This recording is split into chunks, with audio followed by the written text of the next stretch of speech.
Welcome everyone to our monthly Q&A. Sorry that we had to miss last month, but in some ways the world ended, so you guys know what was happening. But we're reconfiguring the world right now, and so I'm in a different place, but we're going to do the Q&A nevertheless. So let's start. We'll work our way down and see if we have a bit of time to take questions from people that are on online chat. The first question is from Clinton, who's a patron. So thank you for your support, Clinton. It's a fairly long question, so I'll try and read it very carefully. I have to lean a little bit because of the way the screens are, guys. So let's all improvise and adapt. Okay, could you address more the bad trip aspects of the spiritual or revelatory experience, which might lead to trauma, paranoia, megalomania, delusion? I am worrying and listening to the sort of discussion you have that there is somewhat of a rose tint of the experience of engagement in dialogue with deeper truths. Can an authentic experience of the sort lack confrontation with the ills and evils of the world and immense sorrow, fear, disgust, mortality, and temptation towards power? So that's an excellent question, Clinton. I would point you to one of the first talks I gave. I think it's the very first talk I gave. I think it was a Mind Matters talk on altered states of consciousness. And one of the things I was trying to argue, and I do argue, is that because these states put us in a situation in which our salience landscape is being transformed and being altered, they do make us tremendously vulnerable to bullshitting, to self-deception. And so I've always argued, and I will continue to argue, that it is, I think, wrong, both epistemically and morally, to pursue these higher states of consciousness, these kinds of what you termed revelatory experiences, in a fashion that's independent from the cultivation of wisdom. I think that's a deep mistake. I think we have to independently cultivate skills and virtues for seeing through self-deception, seeing through the ways in which we bullshit ourselves, and for tracking with good reason and evidence the real patterns in the world, and that has to be integrated with the cultivation of higher states of consciousness, transformative experiences. I think the artistry by which we're reformulating our sensibility in these higher cognitive higher states of higher consciousness, always needs to be wedded to the argumentation and reflection and virtue, the discernment of the sage. And so I think I'm going to take this as an opportunity of saying that I challenge the, I think, romantic interpretation of these states or the use of substances that engender these states, in which the point is just to have an extraordinary experience that somehow expresses our true self. As I've said repeatedly, I think the attempt to demonize or deify any of our faculties or aspects of our psyche is a deep mistake, and that we are very prone to self-deception in such higher states of consciousness. But that doesn't mean that they're not valuable. The higher states of consciousness are optimized in many ways, propositionally and perspectively and participatory. But nevertheless, we need to bring in important skills and virtues of rationality, not just propositional rationality, procedural, perspectival, and participatory rationality, to ameliorate the threat of self-deception that is attendant upon these states, and also to resist the temptation to demonize or deify any aspect of the psyche, the depths of the psyche that we might encounter, and also to continually keep that exploration of the depths of the psyche wedded to the very careful pursuit of picking up on the real patterns in the world. So the next is from the patron Connor. How would you compare and contrast belief versus making something viable for oneself, related to escaping existential inertia and self-deception? So that's actually good. So existential inertia is when we're trapped within a particular worldview, and we don't know how to get out of it. Very often people go into therapy because, and this is where the answer to Connor's question can begin, because they often have the correct beliefs. They might believe that they're being too avoided. They have a proposition that even might be well evidenced, justified, that they assent to, but it is inadequate for them being able to become the kind of person they want to be. That's why they go into therapy. People very rarely go into therapy without some belief-centric sense that something is wrong. They can usually state what is wrong, but stating what is wrong is very different from knowing how to aspire, how to engage in transformation, how to reconfigure your salience landscape, how to reconfigure the agent-arena relationship, how to find different ways of being, right, that will afford you getting out of the place where you're locked or stuck. That's what I mean about making something viable. For something to be viable is precisely when you get a stacking, as my friend Jordan Hall says, of the four kinds of knowing. When the propositional knowing is afforded by and in concert with your skills being powerful, and those skills are afforded by and in concert with your perspectival knowing, giving you good, reliable situational awareness, which is in concert with your participatory knowing, which is ways of adopting existential modes, forms of life, as Wittgenstein say, that properly co-shape you in the environment. And you know when these are working, and you know when it's not working, like when you go to another culture or when you're in solitary confinement and things become unglued in that fashion. So viability for me means that you're getting a stacking of the four kinds of knowing, such that you're getting all of the ways, you're getting all of the normative feedback that you're connected to reality. You're getting conviction of the truth of your beliefs, but also, and more importantly, you're getting an empowerment of your skills. You're getting a sense of presence in your situational awareness, and you're getting a sense of the emergence of affordances that you and the environment belong together in a primordial fashion.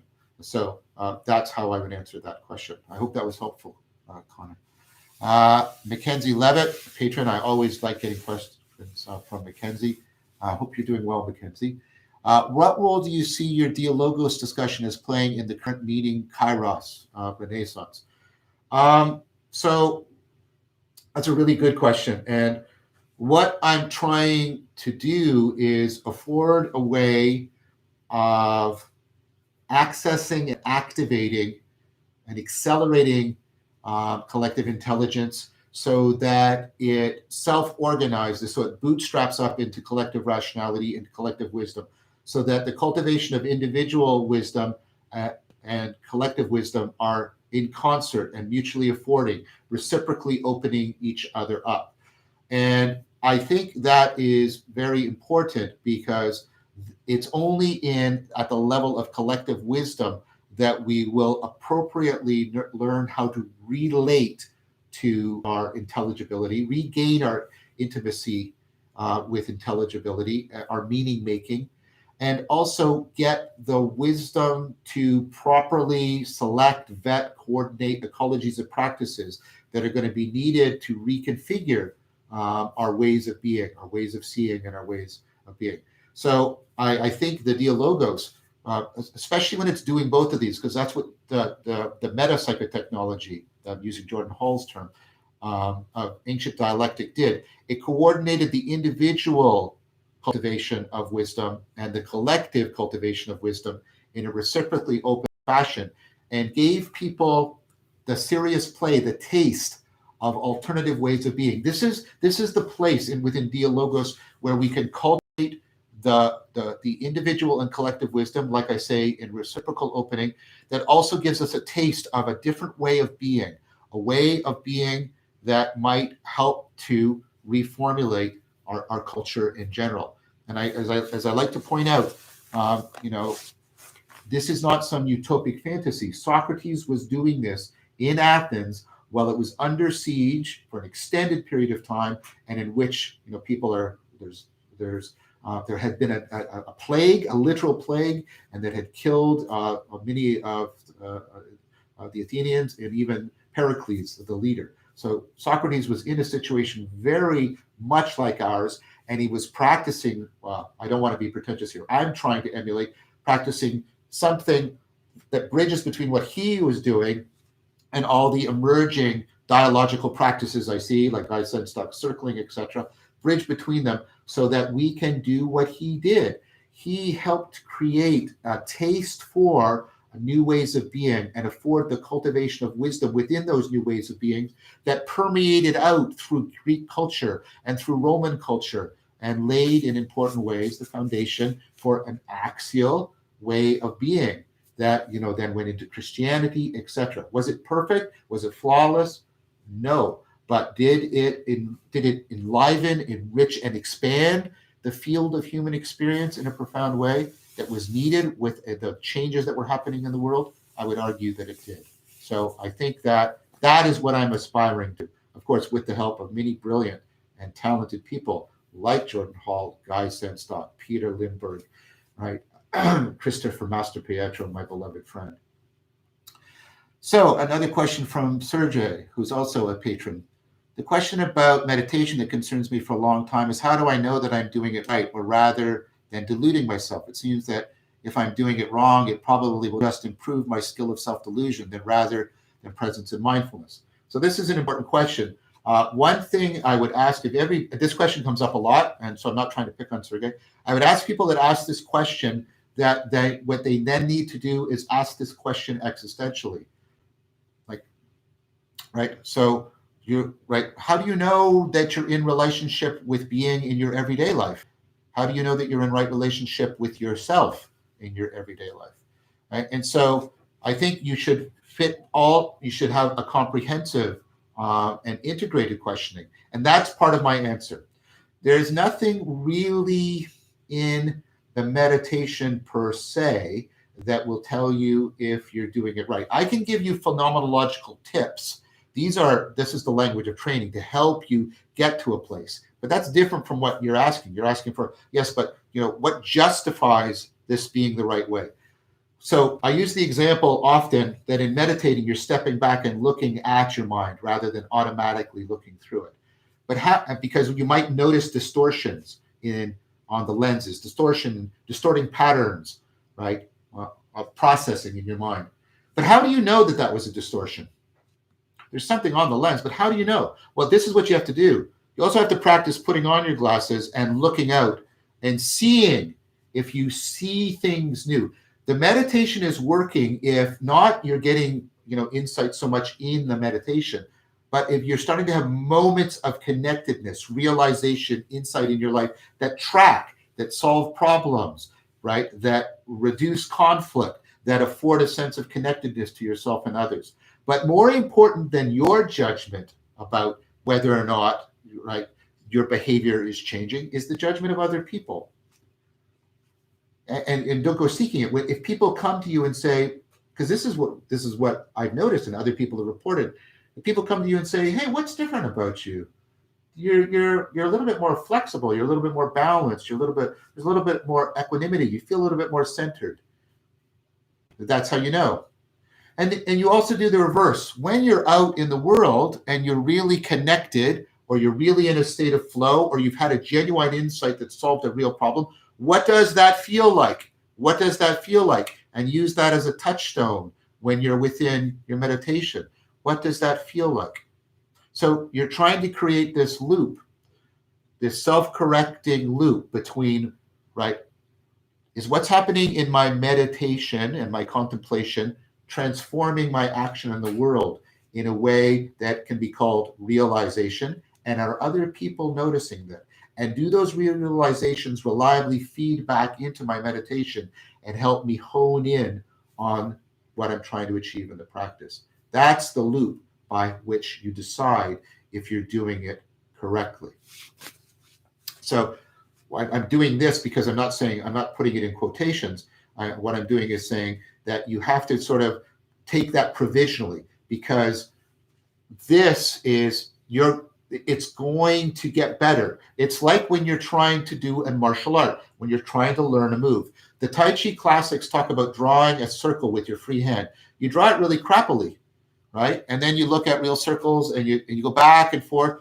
But then you start to also feel from the inside, oh, I can start to feel the difference between drawing a good circle and a bad circle. And then, oh, and now I notice things about real circles that I wasn't noticing before. And you do it until you can draw, right, a good circle, freehand. Okay? So that's what I meant. It's you're doing it correctly, but that correctly is always a self-correcting process within that loop. Okay, so Victoria, she's a former U of T student of mine, and it's nice to be in this, even if it's only virtual and somewhat displaced communication with you again, Victoria. I hope you're doing well. I hope your child is doing well.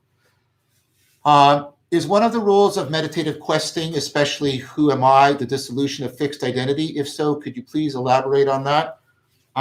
Yes, I would put it more that that language is maybe a little bit stronger than I would like. I would say it's more like loosening up the process of co-identification, the process by which I'm assuming an identity and assigning identities. And what I want is, I don't want that to be happening unconsciously, mindlessly, and reactively. I want to be able to bring some awareness in it, because if I bring awareness, then there's the possibility of discernment. There's the possibility of remembering, not just in thought, but in being, sati, remembering I am more and other than this identity I've assumed. And in a resonant fashion, that person is more and other than the identity I've assigned. And perhaps if I engage in the reciprocal opening, I can come to relate to that person not in having mode, but in the being mode. And perhaps not just that person, but the situation or the world. And perhaps, right, if I can more reliably remember to be in the being mode in relating to things, then I can afford what the being mode affords. I can afford development. And I can then see my identity as something that's aspirational, that I'm developing, rather than something that I have or possess or merely control.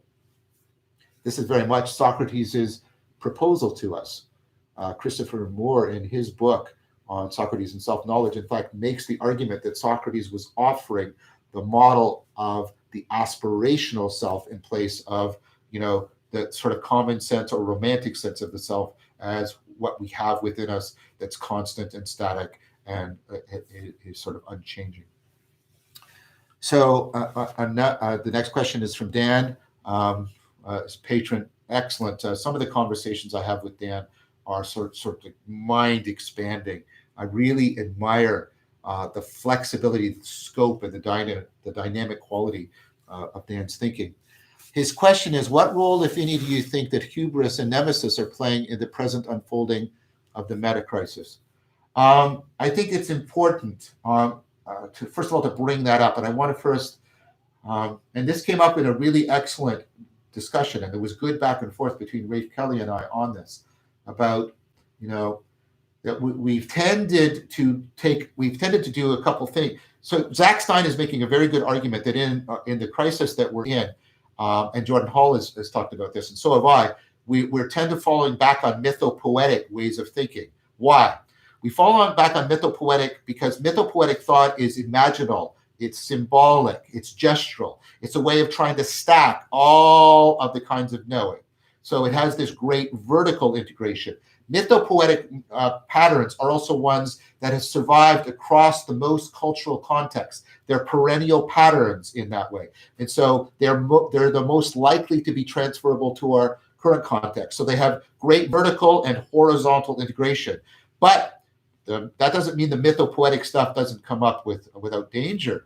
I mean, so a lot of the mythopoetic stuff that's coming up for people with the COVID crisis is kind of this weird, almost Old Testament, biblical, deity.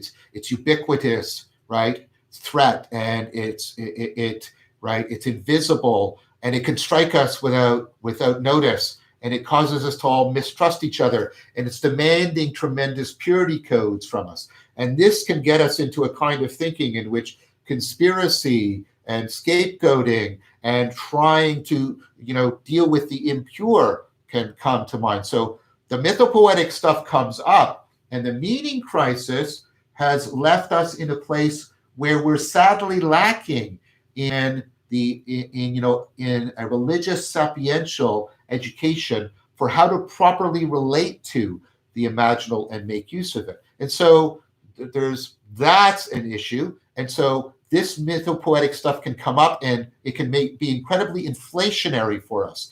It can give us a sense of undue confidence that we know what the right way to go is.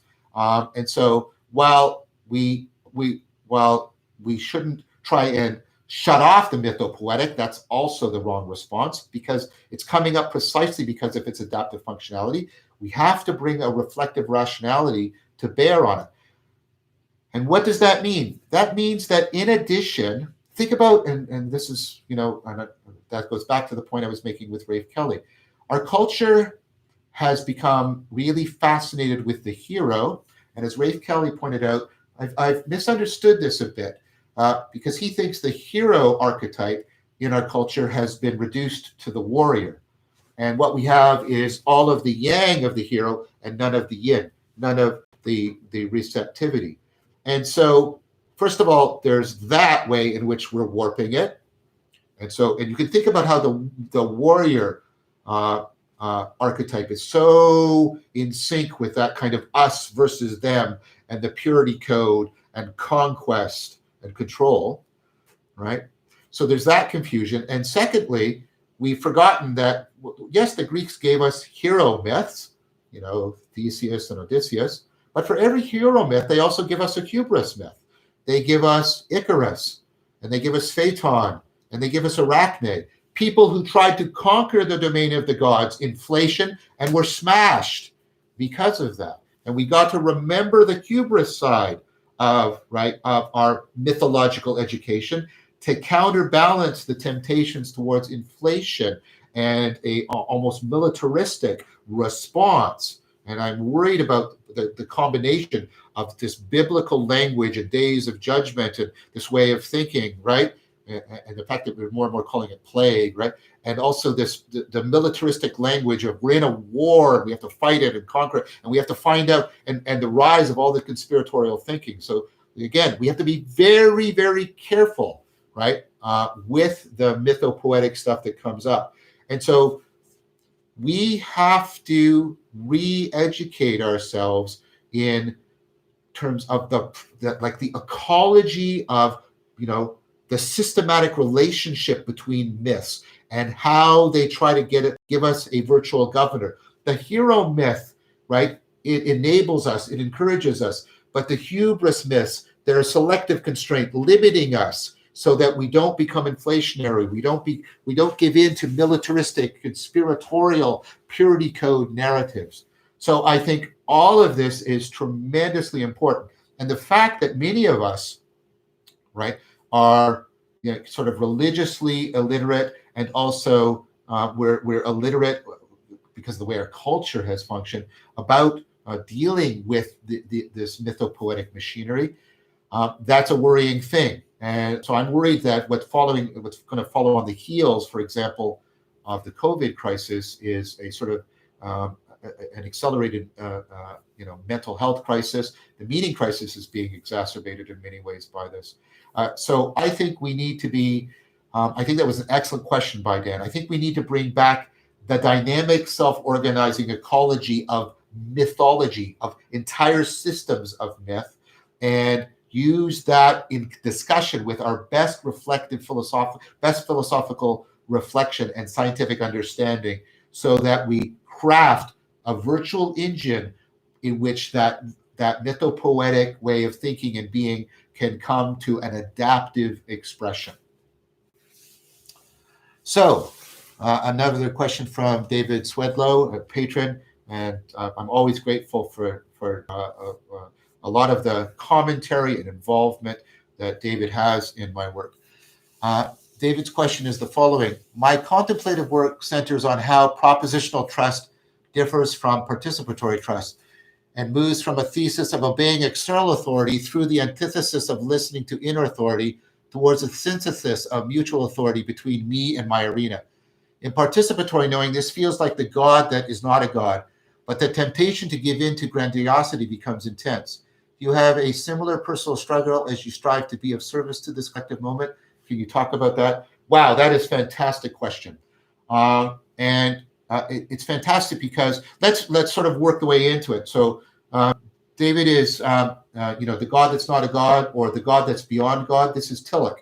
And Tillich importantly talked about these three ways in which we understand the authority, in terms of which we understand normativity. Tillich talked about heteronymous. That's when we feel like there's an external authority imposing on us. And then what we have largely done from the Enlightenment onward, I mean like the historical period, is we have resisted arguments of authority, the normativity, authority arguments. At least we do that officially. And we have instead given our allegiance to autonomy. So what matters is autonomy and virtues like that, like one understanding of authenticity, not the Heideggerian notion, but a more prevalent common notion of authenticity. And so this is I'm autonomous. I'm completely self-governing, and this is important. And Kant writes his three critiques: pure reason, practical reason, etc. And the point about this, and this is Habermas's point, is autonomy, right? It's part of that Cartesian subjectivity that ultimately I'm the only authority on myself. And what's that done for us? Well, that has fragmented these, because what happens is that reason, morality, and aesthetics, truth, goodness, and beauty are fragmented and separate. They're autonomous and uncoordinated and incommensurable with each other. And this is ultimately not viable and livable for us. Truth, goodness, and beauty have to mutually constrain, affect, and interpenetrate each other, as some of our cutting-edge thinkers are getting us back towards. And so we have to get past the heteronymous normativity that gives all power to objectivity, and the autonomous normativity that gives all power to subjectivity. What did Tillich propose? Well, he proposed theonomous. He proposed that transjective one that David is talking about, that resonance, that unfolding. And that was the kind of faith that Tillich was talking about that would get us into the God beyond all God. Now that beyond all possible gods, beyond the God of theism, what's going on there? And this is the caution, and this links up with what I previously said that Tillich brings in. Tillich is reminding us that our relationship is transjective and participatory, and that there is a constant temptation to try and appropriate it subjectively or give it over to some objectivity in a process that he calls idolatry. And idolatry is exactly that. Idolatry is to have the idea that what I want to do is I want to foreclose on this. I want to foreclose it, and I want to come to some state of possession of the sacred.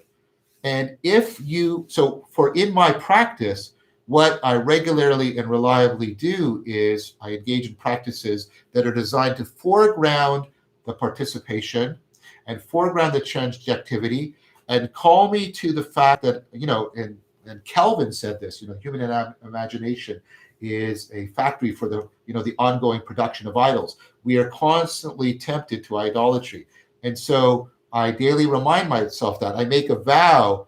It's kind of like between a vow and a prayer, in the sense of trying to affine myself and conform myself to the ongoing, I want to come into a right relationship, an ongoing right relationship, conformity with this ongoing disclosure, the reciprocal opening. And so I make a vow to myself, to remember the temptation to idolatry, either subjective idolatry of inflation or objective inflation of the great leader. That's also idolatry. And we're seeing both of those right now, just like tigers let loose, right? And, just to remember, like, how important humility is, how important it is to be honest, how important it is to honor and help other people, to constantly look for self-deception, for a sense of self-importance, for self-centeredness, for self-righteousness. And so I engage in daily practices that try to foreground my salience landscape onto the participatory relationship with intransjectivity. Think about it in right relationship rather than as a attempted foreclosure, and daily reminding myself of the temptation towards idolatry. So that's the answer I'm going to try and give you, David. So we have another question from Karima, Cynthia Clayton, and Karima is also partaking in the meditation course. So I want to answer her question. She's been somebody that's made some wonderful comments on my video series, and like I said, she's she's very diligent in the meditation course. So thank you for that, Karima. Thank you for your participation.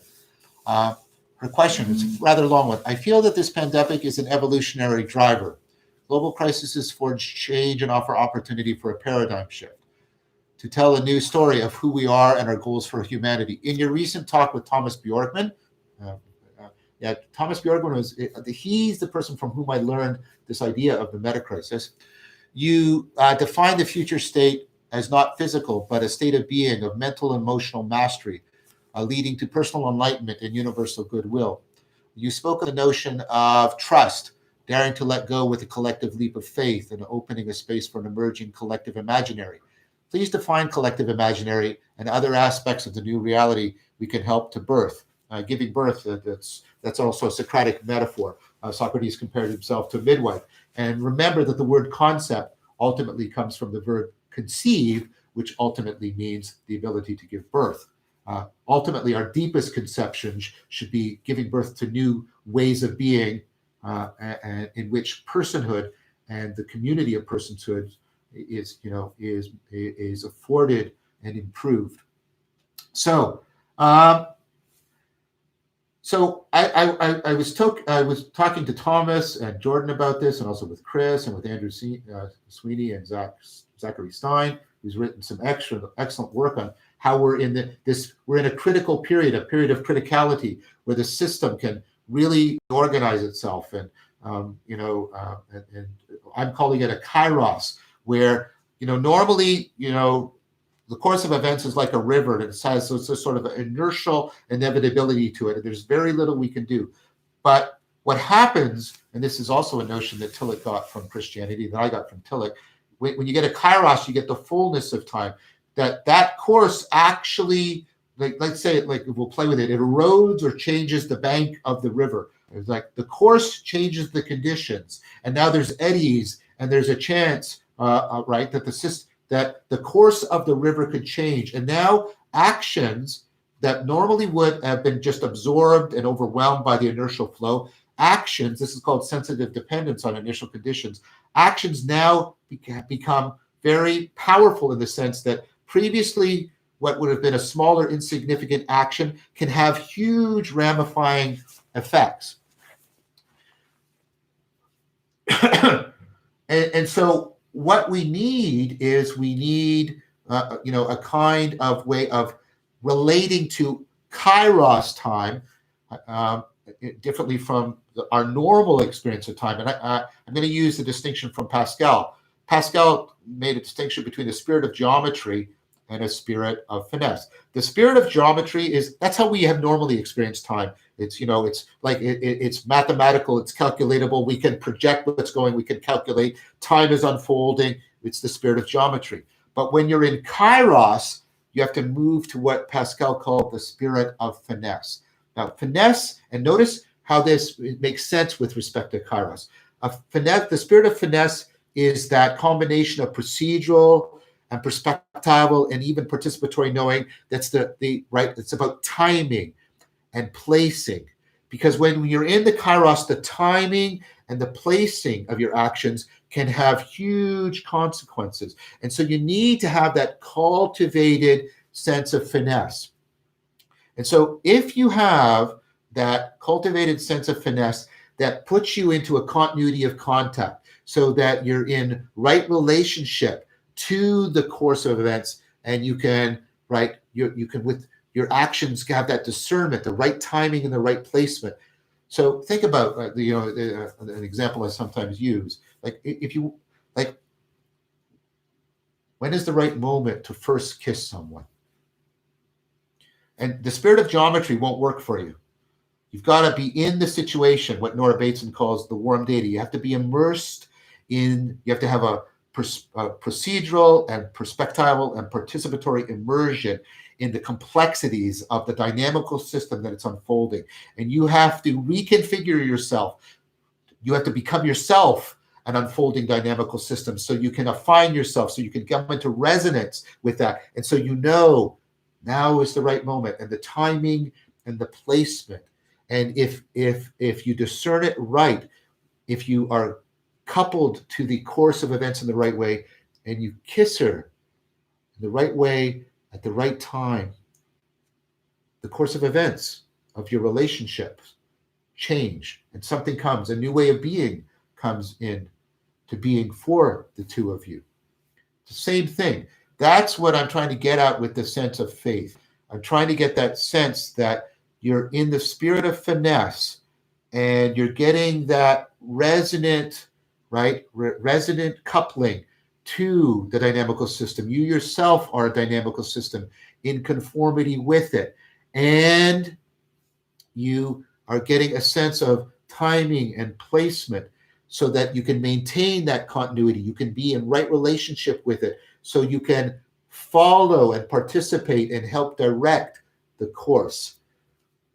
And what we might be able to direct it to, because in a kairos, you always have opposite things that are equally potentially available, right? And that's what everything is in the balance. And we could discern what the opportunity for moving to a situation in which we get a normativity other than the normativity of just producing and consuming and busyness and business, that we bring back the normativity, the important, because this is what we're discovering. We're discovering that a lot of the stuff that was putting so many demands on us actually falls away. Now, I'm not trying to be dismissive of people who are sick or are suffering economic hardship. That's real, and that has to be addressed. I'm talking about the people in which what's coming to the fore is a lot of the stuff that was consuming their time and their identity has fallen away. And they need more resilient and deeper resources of meaning. Can we move to a culture of wisdom cultivation, meaning facilitation, in which trying to create communities in which personhood is the thing that we most evaluate ourselves by, rather than, wealth? We've gotten messed up in a lot of ways. We've confused wealth with subjective well-being.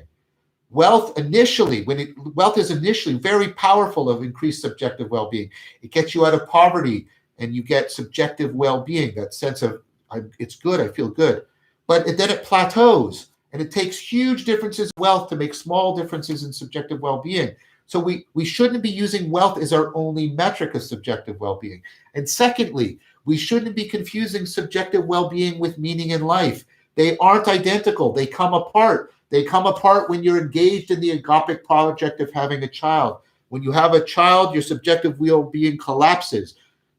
Everything about your subjective well-being, your health, your sleep, your eating, everything is challenged and diminished. Why do people do it?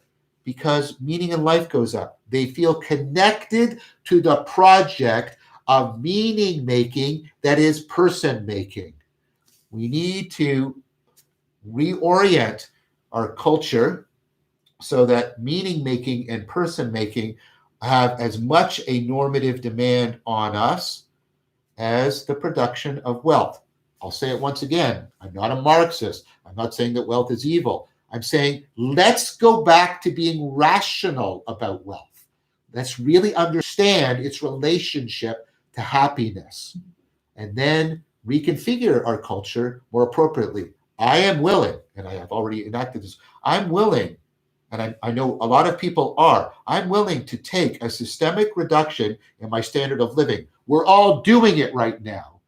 if I can trust that I'm participating in a process that is going to afford me more meaning.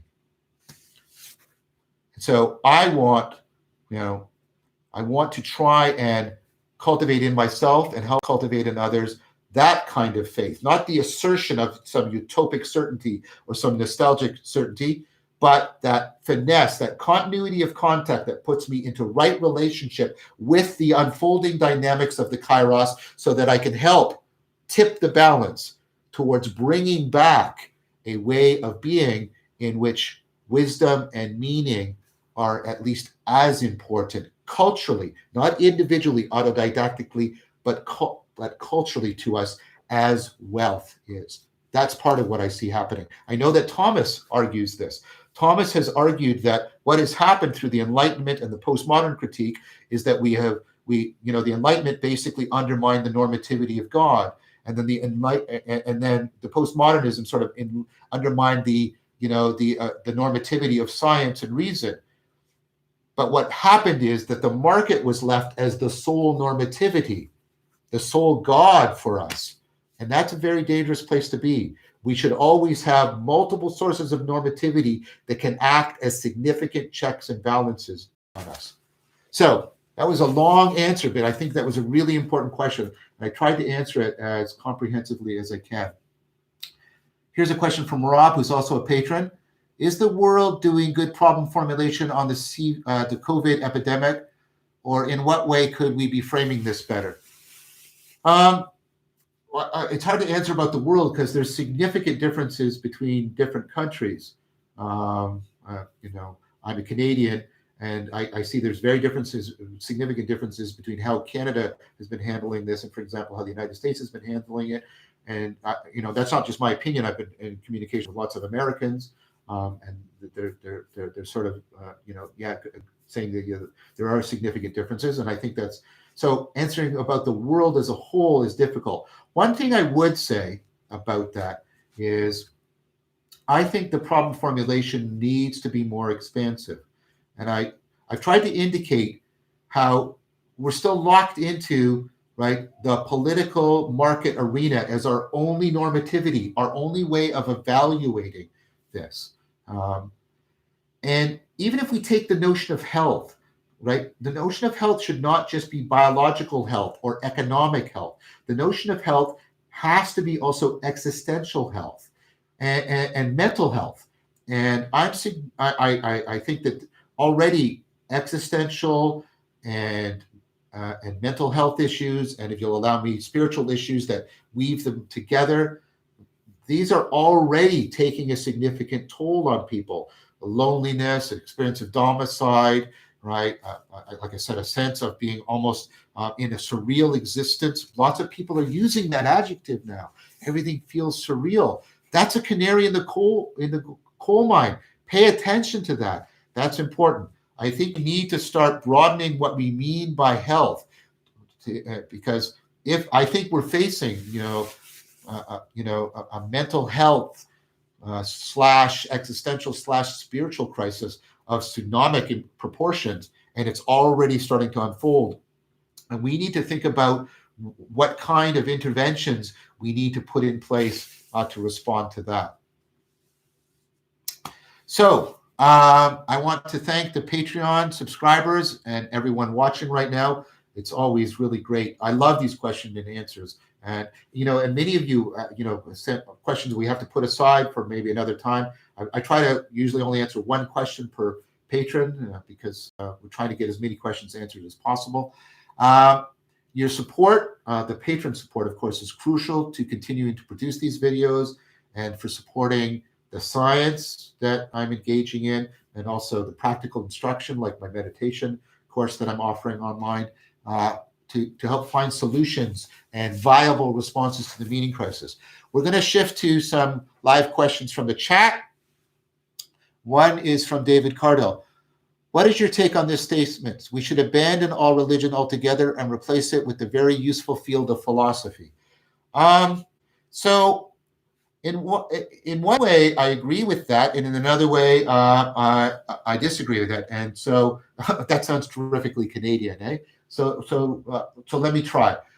I think a better way of looking at it, because that's kind of a dichotomy that we inherited very deeply from the Enlightenment, um, and the idea that all of tradition was something that we had to reject. And that was important because, like I said, that was getting out of that sort of heteronymous notion of normativity and developing autonomy. And that's something that was exemplified in the philosophical work of people like Descartes and Kant. But if you go earlier, the distinction between philosophy and religion breaks down. If you look at the whole Neoplatonic tradition, or you look at somebody like, Socrates or Augustine or Augustine, depending on the pronunciation you want to use. I think that we should broaden the notion of rationality so that it starts to overlap again with wisdom. That what is primarily important about rationality is overcoming self-deception, not just the logical management of argumentation. And we should give up the monologic understanding, the autonomous understanding of reason as something that I just do as a monologue. There's more evidence coming out that reason is better understood in terms of distributed cognition. That's something that is done in dialogue. And it's also, we should understand that we have multiple ways of knowing. And so that being rational propositionally is not the same as how one is rational procedurally or perspectively or in a participatory manner. So, there's ways of self-deception in participatory knowing. We can get into the reciprocal narrowing of addiction, where the identity of the world and our identities collapse and become fixated into an automatic, and reactive and unconscious and limiting way. That's right. And that's part of Mark Lewis's notion. So how you deal with addiction is not through argumentation. You have to afford people reciprocal opening. That's how you overcome that self-deception. Soon as we see if we broaden the notion of rationality and we make it dialogic, that of course, right, we're talking about wisdom and dialogue, that's very philosophical. But we're also invoking, right, as I said, we're also invoking those forms of communication that bridge between the kinds of knowing. The mythopoetic is going to come up, the imaginal, the symbolic, ways in which the unconscious and the conscious mind talk to each other. Look at my gesture. My gesture is a way of bridging between perspectival and perspectival and propositional knowing. And we know that it's doing something above and beyond what I'm doing with my speech. How do I bring gestural and the imaginational in? Because it is doing some of the important work in my information processing. So to be philosophical and look and understand and reflect on that and try and free it from self-deception and improve its ability to connect is going to involve me with the gestural, with the imaginal, with the existential, with the symbolic. And that's also religious in an important sense. I think what we want is we need, right, a philosophy that's more capable of being religious in this sense, according to a kind of Socratic faith, the kind of faith I was talking about earlier, the faith of finesse. And we need a religion that is much more philosophical, that remembers that what it's about is religio, connectedness, overcoming foolishness, affording wisdom, and making persons within communities of persons. So that's how I would answer that question. Another question from Amal. What's your perspective on the inner struggle of freedom and duty? Should one pursue their personal desires if it means destroying loved ones? No. I don't. I'm not quite sure.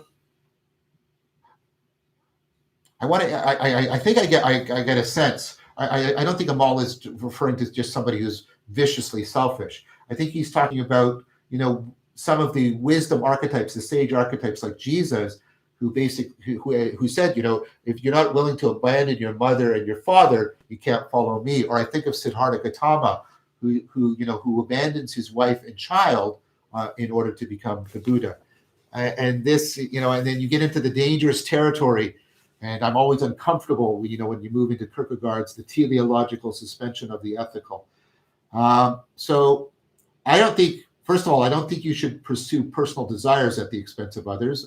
I don't know how you would justify that. And I think that's, again, to be trapped within autonomous subjectivity and the way that fragments us and undermines meaning. Meaning is transjective. It's not subjective. It's not objective. And so learning how to live transjectively is going to be the best way to afford meaning. And also cognition, embodiment, and embeddedness in distributed cognition are not separable from each other. They interpenetrate. So I can't see any justification for sort of trying to abstract your personal desires from that dynamic matrix, first of all, and then giving some sort of special privilege priority to it also doesn't seem to me anything that I could justify. So I'm going to say that that's probably not the intent of the question. The question is, what do you do when you see individuals like Jesus or Siddhartha? And the way I try to understand that is and the way I try to not just fall into the dangers I see attendant on Kierkegaard's notion of the teleological suspension of the ethical, that somehow there's a higher purpose, that we have to really limit it and constrain it. And I think that in moments of kairos, some of the deepest patterns that we have of connecting to other people are in play, right?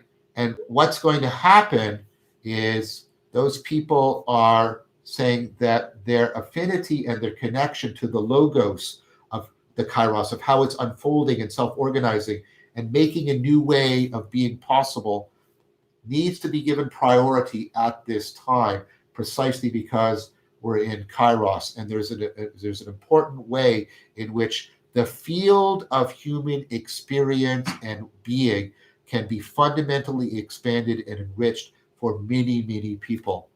And so when it is clear that that's the case, then one should do that. And so I think what that means is the only time in which you're allowed to make that kind of sacrifice is when you're in clear kairos and you have the kind of overwhelming calling by that kairos, and that is going to afford you becoming, well, the Messiah or the Buddha.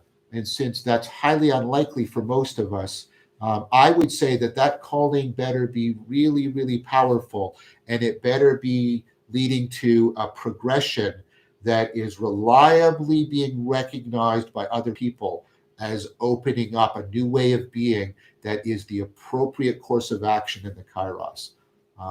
So that's how I would try and put some very significant limitations on trying to adopt the example of Siddhartha or Jesus of Nazareth. Roa Yanas, if introverts are adapted for social condition situations, what are introverts adapted for? So I think introverts are adapted for, we have, these two drives. Tillich talks about them, individuation, and it overlaps with Jung's notion, and participation.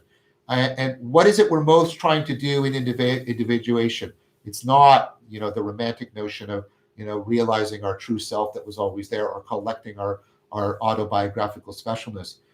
The idea is a complexification that reduces inner conflict and affords optimal functionality, and therefore is in service of the other drive, the drive to participate, the drive to be connected to reality. But the drive to connect to reality should be internalizable and afford us better at complexification, getting the emergent functions that reduce inner conflict. So if extroverts are great at participation, introverts are directed towards the adaptivity of trying to realize inner peace.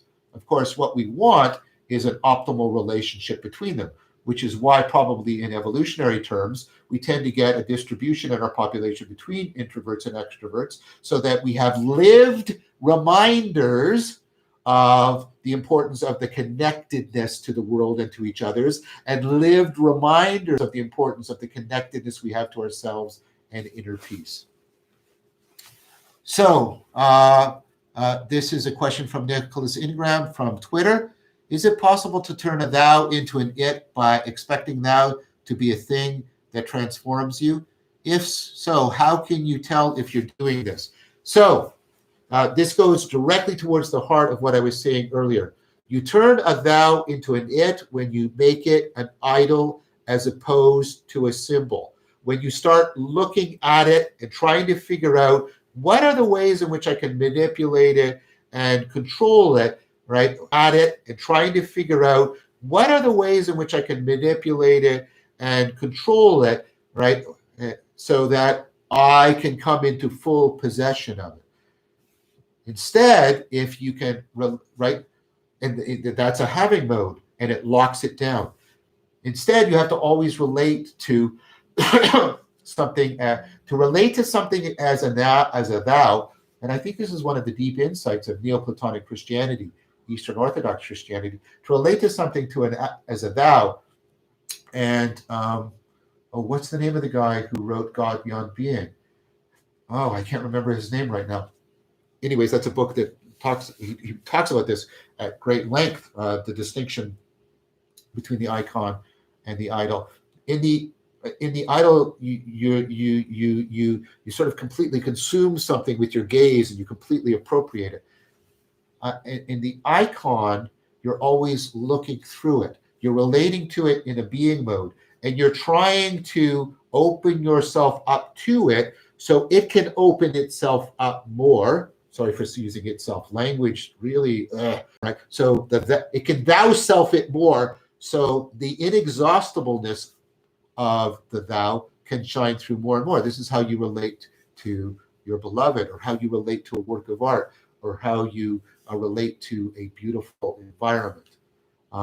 So I would say, take a look at, are you in a relationship where you're looking at an idol, or are you looking through an icon? Because if you're looking through an icon because you want, you're acknowledging that it will always withdraw beyond your grasp. And the more you acknowledge that, the more you let the inexhaustibleness of it shine through to you. And that's the way how you can, is a thou, and this is where we can get confused, right? The thou always shines, but it's not just the shine of salience. It's the shine that is simultaneously giving us insight and new intelligibility, but also telling us, right, giving us the bit, right, the remembering, of hubris, and the reminder of inflation. It's a shining that's also telling us that it's always inexhaustibly beyond us. So the people that I love the most, that's one of the things I'm trying to do in my meta practice that I teach. It's a way of reminding, not in your thoughts, but in your being, in your existential mode. It's a way of reminding yourself to get into the being mode of people and relating to them as thou. It's something you have to practice. You have to practice and practice and practice. And I encourage you to keep doing so in these very dangerous times. Being lovers in a dangerous time is a really noble thing, hence the Bruce Cockburn song, right? If we can, because when we're in scarcity, it's so easy to become cognitively inflexible and go and lock down into just the having mode, control and consumption, and then modal confusion is rife. And trying to remember to be lovers, not just romantic lovers, but lovers in Plato's sense, the lovers of wisdom, the lovers of being. That's really important. Remembering that. Okay, thank you so much for joining me today for this Q&A. We're doing these every third Friday of the month. I hope this worked for you guys. I hope it worked. Thank you so much for the supporters on Patreon. Your support helps me to keep doing this. And I hope this isn't pretentious, but I hope that my work is helping others. And so you're helping me help others. And that's very important. Please, if you get a chance, suggest my work on the meaning crisis to others. They can watch the videos. Perhaps you might want to consider supporting that work and the work I'm doing, like the meditation course or the Voices with Vervaeke Dialogos that I'm doing, that would be very helpful to me. We're doing meditation class every day. Sorry, let me be very careful about it. There's a meditation course. I'm teaching it live streaming. We do it weekdays at 9:30 EST. Monday is Dharma Day. I teach an important principle. We do an exercise so you get an experiential understanding, and then we sit, and then there's a Q&A. And then Tuesday through Friday, we meet, we sit, there's review, and a longer Q&A. If you want to join us, you're very welcome to do so. You can go on any one of the videos and you'll find a link to the previous sits and the previous lessons so that you can catch up and join us. I would recommend doing this, by the way. Learning to, meditate and contemplate for discernment and Socratic faith is really, really needed right now. So I want to finally thank my dear friend and technomage Amar, who has been here behind the scenes as always, making sure that technology, the God that limps, manages to keep walking, harmoniously forward for us so that we were able to do this all together. So thank you very much, everybody. Thank you, Amar. And I look forward to our next session together in a month's time. Take care, everyone.